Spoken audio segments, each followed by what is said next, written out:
Hey, what's going on, guys? Lunar here, and today, in the background, you'll be watching some Black Ops 3 gameplay, and it's pretty decent gameplay, I guess. I believe I went 40-6 or something of that nature. But yeah, anyways, that's what you're gonna be watching in the back with the Razorback, which was, of course, probably the most used gun in the beta, and that's basically what I'm going to be talking about today. Is just my overall experience of the beta, how I felt about it, everything, all the guns, all the maps, stuff like that. I'm just gonna be talking about that, and so I'll start it off, I guess, with just like whether I like it or not. And so honestly, like, I think it was an extremely fun game. To me, it's at some points, to me, it didn't really seem exactly like Call of Duty, if that makes sense. I'm kind of over.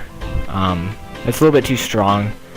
It's not really like, I didn't have moments where I didn't feel like Call of Duty. It just felt like a lot different than any other Call of Duty to me, like just like how everything felt.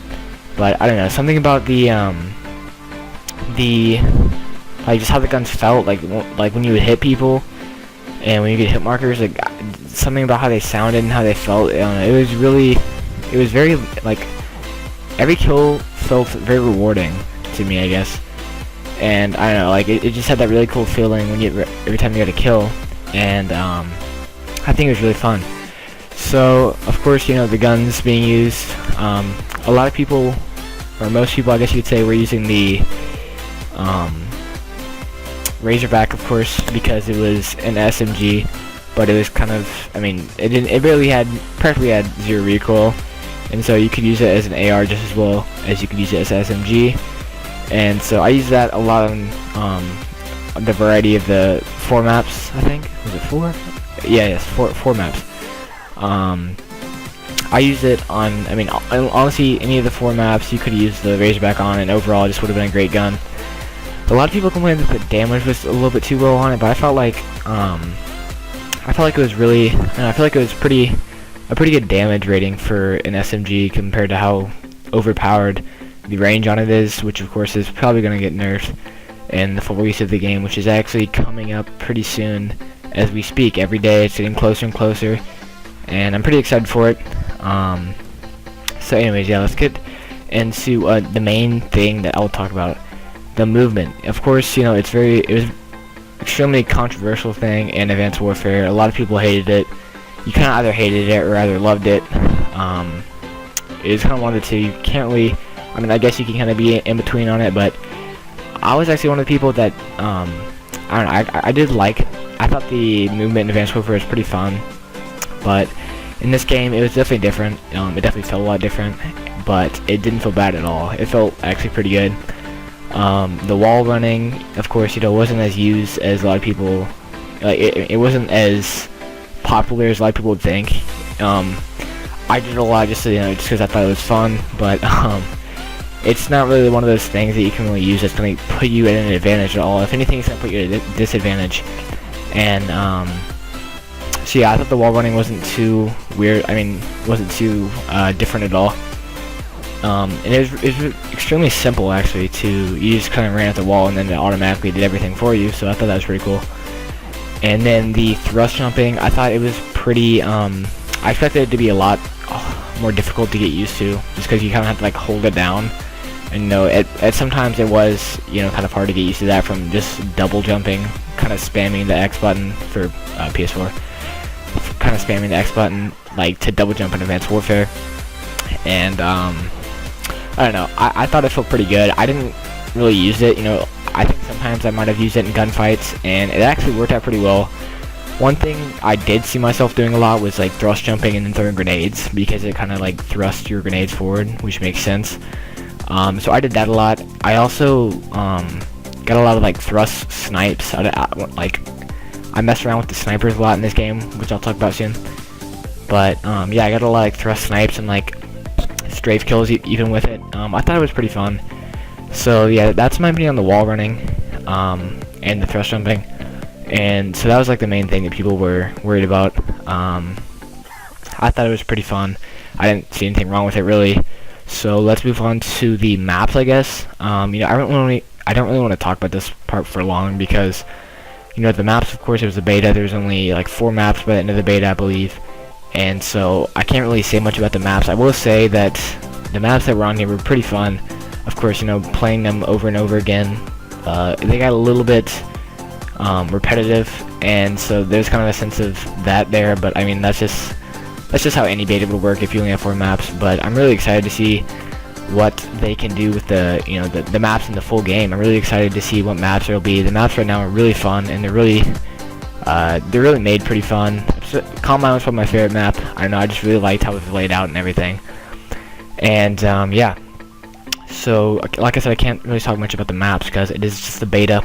But anyways, yeah, I guess we'll move on to the guns now. This is a big thing, and once again, this is gonna be most likely gonna be extremely different, or not extremely. This is most likely gonna be different in the full game, the full release. And but I'll talk briefly about the guns. The M8A1, or no, I'm sorry, M8A7, which is the remake of the M8A1, obviously. I thought that gun, of course, when I unlocked it, which is pretty high up in the ranks, when I unlocked that, I absolutely used it. If y'all want to, I can upload some gameplays on the map Hunted of me using the M8A7. I thought it was a really good gun. I thought it was pretty fun. It felt like, to me, it felt just like the Black Ops 2 M8A1, which is really good. So yeah,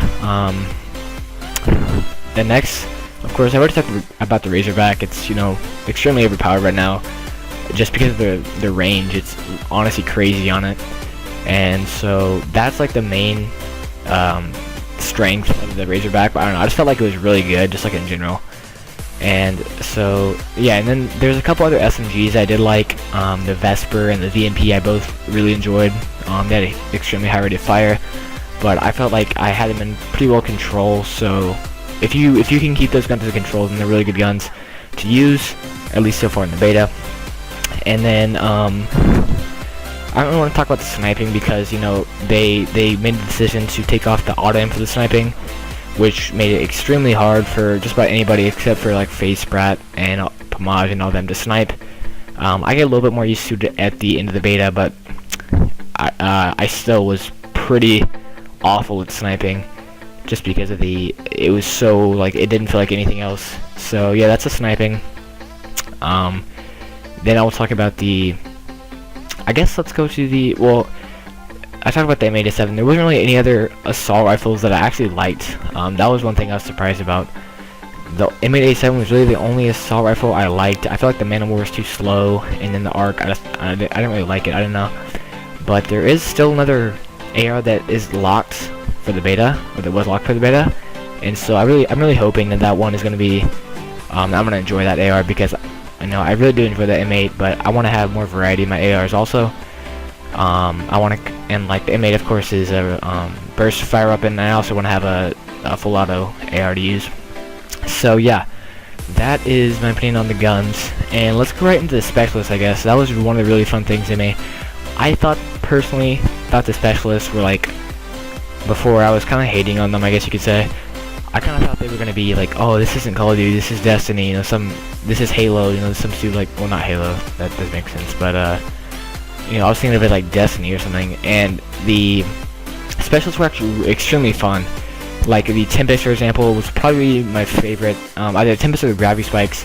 The Tempest, like, if you're accurate with it, or if you'd like remotely get in the area of the enemy, then you will kill them. And it's so cool how it like spreads and stuff. I don't know, that's just really extremely fun to use. Just like all of the other specialists. Well, not all of the other, but most of the others. And so then after that, I would say my second favorite one would either be Reject or Gravity Spikes, and I will tell you why. Reject, of course, is extremely overpowered. I honestly don't know if they're even going to keep that in the game. If they do, they certainly shouldn't have it in S&D, because Reject, if you don't know, is basically when you die, your guy falls down into basically the last stand thing, but it's not last stand. It's like he falls down, and then like you press like L1 and R1, I think, and your guy like revives himself basically, and he comes back up, and you can just absolutely embarrass your enemies. So that was extremely fun to use. You know, you can get like, you can save some of your crazy streaks with that, and so I thought that was really cool. And then the gravity spikes. The gravity spikes, they were kind of based on situation. Like, you had to be in a good situation to use them effectively. But I don't know. I thought they were extremely fun. Like, it was just, for me, it was like the coolest animation. Just like how you just like there's 2 or 3 guys there, and you just use your specialist ability, and then your guy just flies up the air and slams it down. I thought it was just really, really cool. And I don't know, they just looked extremely cool, and they were really, really fun to use. And so, yeah, that's my opinion on the specialists. There wasn't really any other specialists I liked. I mean, I didn't really hate any of the other ones, but those were the main 3 that I did use during the beta. And yeah, so that's basically all I want to cover. That's basically all I can cover. I'm really excited. Oh, I guess I can talk about the streaks briefly. The streaks were, I mean, just pretty, simple, average Call of Duty streaks so far, but I thought they were pretty cool. And so yeah, let's go to my overall opinion on it. I think it was an extremely fun game. I cannot wait until this game comes out. Like, it was, I don't know, it just felt so good, and like, I can't wait. And the COD community is gonna, I feel like the COD community is just gonna blow up because of this game. Of course, Advanced Warfare, it was the peak of competitive Call of Duty, and then towards the end it's been kind of just dying out, I guess. And I feel like Call of Duty is going to be virtually revived with Black Ops 3, and so I'm extremely excited for this game, guys. And before I leave, I want to apologize for the old gamer tag. This is before I actually joined American Legion, and so it is my old personal gamer tag, and so yeah, I'm sorry about that. That's on all my Black Ops 3 beta, or all my Black Ops 3 clips. And yeah, guys, I really hope you enjoyed the video. I'll be posting a lot more videos soon, and I will see you all next time, and I'm out. Peace.